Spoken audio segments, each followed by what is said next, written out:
Alors attention, je t'ai dit qu'on sortait du monde de Walt Disney, du gentil et des méchants. On regarde les choses de manière froide et neutre, d'accord?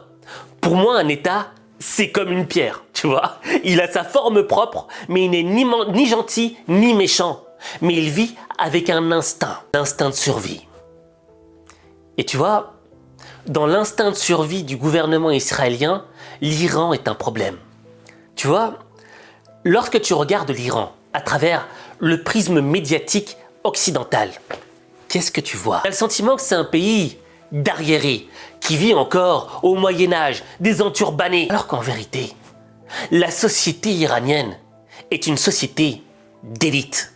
C'est une société éduquée, sensible aux mathématiques, aux sciences, à l'ingénierie. Et pourtant, cette société vit sous asphyxie économique à cause des sanctions financières qu'ils subissent. Et si on enlevait toutes ces sanctions, probablement que le potentiel iranien qui émergerait, ce serait une superpuissance économique dans la région. Tu vois, l'Iran, c'est 90 millions d'habitants.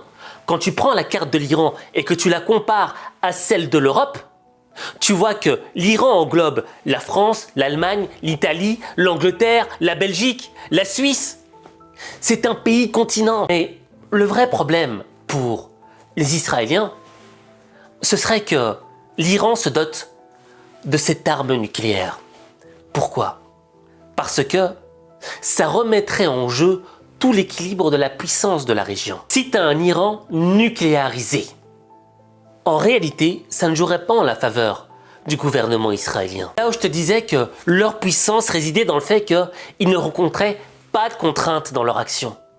Eh bien là, si une autre puissance a l'arme nucléaire, une puissance dissuasive, chacune de leurs actions rencontrerait une contrainte beaucoup plus forte. Et chaque coup pourrait engendrer une réponse symétrique au lieu d'une réponse asymétrique. Et ça changerait le jeu.